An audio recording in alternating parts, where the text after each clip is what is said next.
Avoir un Fortissimus 2010 quelque part au Québec ou dans le monde? S'il y a un Fortissimus 2010, ce sera prioritairement au Québec. Fortissimus n'est pas une bébelle. Fortissimus, c'est pas un magasin de jouets avec lequel on s'amuse, contrairement peut-être à ce que certains ont pu penser. Fortissimus, c'est pas un branding qu'on utilise pour des retombées de prestige ou quoi que ce soit.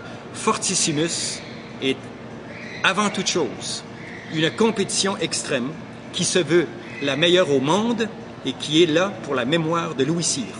Et je dirais, je tire le trait pour pas qu'il y ait de confusion de genre. Elle n'est pas là pour la gloriole de un ou de plusieurs, et ça m'inclut.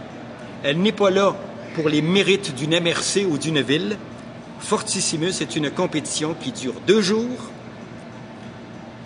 qui, pour durer 2 jours, a besoin d'avoir les athlètes les meilleurs au monde pendant 5 jours, a besoin d'un comité d'organisation efficace, compétent et expert, et a besoin d'un budget raisonnable, qui est fait essentiellement à 60% de fonds privés et à 40% de d'autres contributions. Ça, c'est la règle de départ. Avez-vous un échéancier pour décider si vous avez... En bas de 11 mois, je n'y crois pas. Il n'y aura pas de Fortissimus en 2010, donc?